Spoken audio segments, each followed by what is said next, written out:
Турист, посетивший в Зимбабве национальный парк Имер, может лицезреть необычную картину – слониху во главе стада буйволов.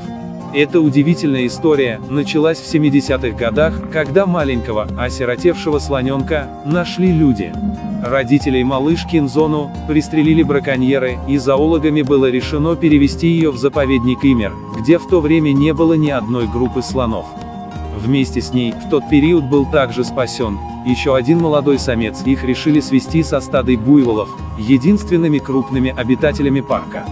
Но позже жизнь самца трагически оборвалась. Нзону привыкла к обществу буйволов, и даже научилась взаимодействовать с ними на их языке, они понимают издаваемые ею звуки. На крики же своих сородич она никак не реагирует. Обычно слоны на дальних расстояниях, до 10 километров, общаются друг с другом инфразвуком, для Нзону они или непонятны, или бессмысленны. Она считает стадо буйволов своей семьей, и даже когда на их территории появились ее соплеменники, слониха наотрез отказалась присоединиться к ним, и поэтому работники парка решили не предпринимать последующие попытки и оставили ее жить с приемными родственниками. У Нзону сильно развиты лидерские качества, и повзрослев она стала посягать на власть в патриархальной иерархии африканских буйволов, а кто был недоволен таким положением, оплатил своей жизнью.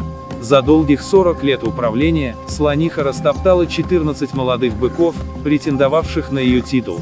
Несмотря на этот факт, Нзону нельзя назвать агрессивной, она нежно ухаживает за телятами, и предана своим, и притом не только буйволам, но и человеку. Как-то раз слониха спасла своего куратора от напавшего на него разъяренного молодого буйвола, отогнав самца от истекающего кровью Мэтью, и защищая, оставалась рядом с ним до прибытия помощи.